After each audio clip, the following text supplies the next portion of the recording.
જય શ્રી કૃષ્ણ। આજે હું બટેટાની ચિપ્સ બનાવવાની છું। તો એના માટે મેં બટેટા લઈ લીધા છે ધોઈને, અને પછી બધા બટેટાની આપણે સરખી રીતે છાલ ઉતારવાની છે। અમારું આ જ ફેસબુક એકાઉન્ટ છે વિપુલ કાલિયાણી નામનું, તો એ એકાઉન્ટમાં લાઈક કરજો, કોમેન્ટ કરજો અને ફોલો કરજો। અને બધા બટેટાની સરખી રીતે છાલ ઉતરી ગઈ છે। તો હવે આપણે ચિપ્સરની મદદથી બધા બટેટાની આપણે ચિપ્સ પાડવાની છે। તો એના માટે આપણે ચિપ્સર લીધું છે, અને એમાં સરખી રીતે જો ચિપ્સરની મદદથી ચિપ્સ પાડીએ તો બધી જ ચિપ્સ એક જ સરખી અને સરખી આમ ચોરસ જ બને છે। અને જો છરીની મદદથી કરીએ તો થોડીક નાના મોટી થાય, પણ એના આપણે છરીથી પણ આ ચિપ્સ છે એ બનાવી શકીએ છીએ। અને બધા બટેટાની આપણે ચિપ્સના મદદથી ચિપ્સ પાડી લેવાની છે। અને ખાસ એ કે આપણે આ તાત્કાલિક બને છે એટલે એને ચિપ્સ પાડી ફ્રીજમાં રાખવાની કે જરૂર પડતી નથી, કે ઠંડા પાણીમાં પણ બોળવાની નથી। બધી ચિપ્સ તૈયાર થઈ જાય પછી ધોવાની નથી।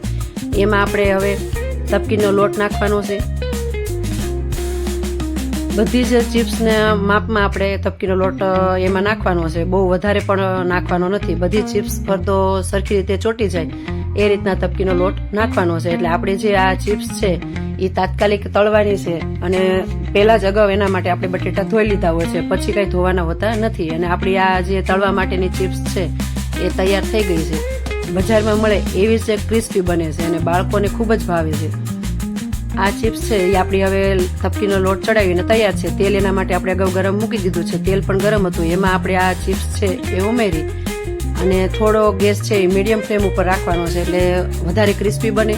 અને ધીમા તાપે તમે તળો એટલે એકદમ સરખી રીતના છૂટી પડે એકદમ, અને સરખી રીતે ફેરવતું રહેવાનું, એટલે એક એક ચિપ્સ છે એ અલગ અલગ રહે, એકાબીજી સાથે છૂટી પણ ન જાય અને સરખી રીતે બને। બ્રાઉન રંગ થોડી થાય ત્યાં સુધી રાખવી, એકદમ ક્રિસ્પી પણ બને છે।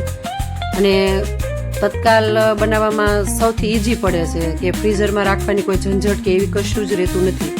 અને આપણી ચિપ્સ છે એ તૈયાર થઈ જાય પછી આપણે એને સરખી રીતે તેલમાંથી બહાર કાઢી અને સરખી રીતે પહેલાં તેલમાં નિતારી અને આપણે ટીશ્યુ પેપરમાં લેવાની છે, કારણ કે એમાં જે વધારાનું તેલ હોય એ ટીશ્યુ પેપરમાં આવી જાય એટલા માટે ટીશ્યુ પેપરમાં નાખવાની છે। સરખી રીતે નીતરી ગઈ છે। હવે આપણી આ ચિપ્સ છે એ તૈયાર છે। તો હવે એને આપણે ટીશ્યુ પેપરમાં નાખશું।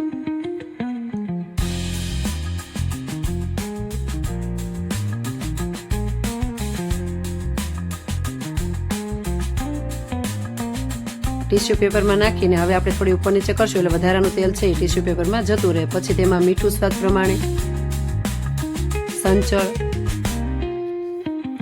અને મરી પાવડર એડ કરી સરખી રીતે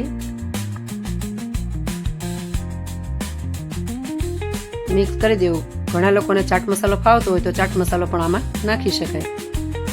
પછી સરખી રીતે મસાલો ચડાવી અને સોસ સાથે બાળકોને આપી શકાય છે। અને બજાર જેવી ક્રિસ્પી બને છે। અમે આ રીતના ચિપ્સ બનાવીએ છીએ, તમે કેમ બનાવો છો? તો તમે લાઈક કરજો, કોમેન્ટ કરજો, અને અમારો આ વિડીયો ગમે